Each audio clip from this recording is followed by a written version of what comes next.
আসসালামু আলাইকুম। SSC board challenge 2025 প্রসঙ্গে কথা বলছি। সাবধান হয়ে যাও। বোর্ড চ্যালেঞ্জ রেজাল্ট করেও রেজাল্ট পাবে না দুই ধরনের শিক্ষার্থী। কয় ধরনের শিক্ষার্থী? দুই ধরনের শিক্ষার্থী। মূলত এই দুই ধরনের শিক্ষার্থী সম্পর্কে আজকে কথা বলবো।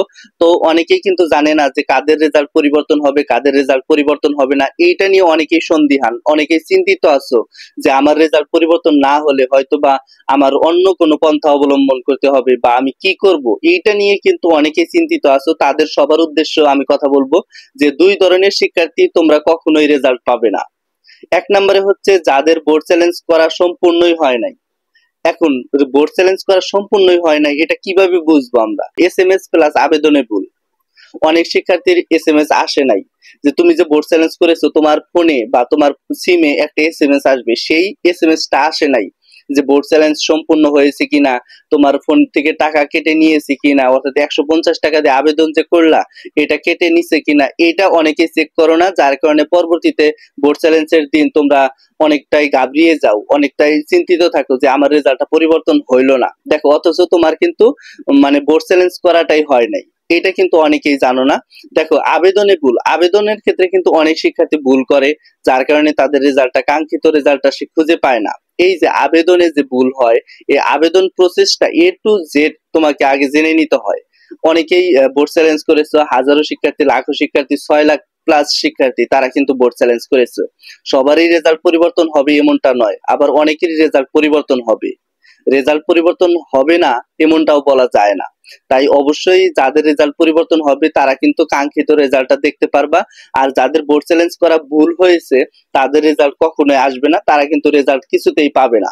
আর দ্বিতীয়ত, যাদের খাতা ফাঁকা ছিল, রেজাল্ট যোগে অর্থাৎ শিক্ষা বোর্ডের ভুল ছিল না, তারা ফেল প্লাস রেজাল্ট আসবে না। দেখো, অনেক শিক্ষার্থী অ্যাভেলেবেল শিক্ষার্থী ছিল, তারা কিন্তু খাতায় একদম ফাঁকা রেখে আসছে, অথচ তারা কিন্তু বোর্ড চ্যালেঞ্জ করেছে। অ্যাভেলেবেল শিক্ষার্থী তারা কিন্তু বোর্ড চ্যালেঞ্জ করেছে, খাতা কিন্তু ফাঁকা, 10 মার্কের অ্যান্সার করেছে, তারাও বোর্ড চ্যালেঞ্জ করেছে। তাদের কি বোর্ড চ্যালেঞ্জের রেজাল্ট পরিবর্তন হবে? না, কখনোই হবে না। কারণ বোর্ড চ্যালেঞ্জের নিয়ম আছে এখানে একদম। তোমার বোর্ড চ্যালেঞ্জ করেছো, তোমার খাতাটা কিন্তু সম্পূর্ণরূপে তারা দেখবে, অর্থাৎ শিক্ষা বোর্ড দেখবে। যেহেতু শিক্ষা বোর্ড দেখবে, অবশ্যই এখানে খাতা ফাঁকা রাখার কোনো চান্সই থাকে না। অর্থাৎ তুমি যদি খাতাটা ফাঁকা রেখে আসো, সেক্ষেত্রে শিক্ষা বোর্ড বুঝবে যে এই শিক্ষার্থী তো উপস্থিত হয়ে পাশ করার যোগ্য না। যে 1 বা 2 নাম্বার কম পাবে তাকে হয়তো বা পাশ দেওয়া সম্ভব, কিন্তু যে একেবারে কিছুই লেখে নাই তাকে কি পাশ দিতে পারবে? না, কখনোই পাশ দিতে পারবে না। তার কিন্তু রেজাল্ট অবশ্যই আসবে না। দেখো, আবার অনেক শিক্ষা বোর্ড আছে তারা কিন্তু দেখে যে রেজাল্ট যোগে তাদের কোনো ভুল ছিল না, অর্থাৎ এমসিকিউ সিকিউ দুইটা অংশই সঠিক সুন্দরভাবে তারা কিন্তু যোগ করেছে। এই যে সঠিকভাবে যোগ করার ফলে ওই শিক্ষার্থী ফেল আসছে। এখন দেখা যায় যে বোর্ড চ্যালেঞ্জ করেছে রেজাল্ট পরিবর্তনের জন্য, অর্থাৎ ফেল থেকে পাস করার জন্য, তার কি রেজাল্ট আসবে? না, কখনোই আসবে না। আসার একটা ক্ষেত্র আছে যে রেজাল্ট যোগে যদি ভুল না হইতো, 1 বা 2 নাম্বারের জন্য ফেল করেছে, তাকে পাস দেওয়া সম্ভব হবে। কিন্তু এই ধরনের শিক্ষার্থী রেজাল্টের যোগ অর্থাৎ 5-6 নাম্বার লাগবে, তাদেরকে কি পাস দিতে পারবে বোর্ড কর্তৃপক্ষ? না, কখনোই দিতে পারবে না। এই বোর্ড কর্তৃপক্ষের নিয়ম কিন্তু এটা নাই যে অ্যাভেলেবেল নাম্বার তাদের গ্রেস দেওয়া হবে।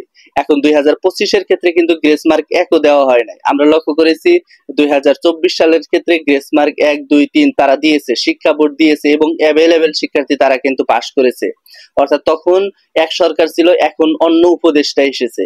তিনি কিন্তু চাচ্ছে যে সঠিকভাবে যারা পাস করবে তারাই কিন্তু পাস, আর যারা 1 নাম্বার খয়রাতি এটা কিন্তু আমরা দেব না কিছুতেই। এবং সে অনুযায়ী অনেকেই 79 পাইছে, অনেকেই 32 পাইছে, 31 পাইছে, তাদেরকে কিন্তু কোনো গ্রেস মার্ক দেওয়া হয় নাই।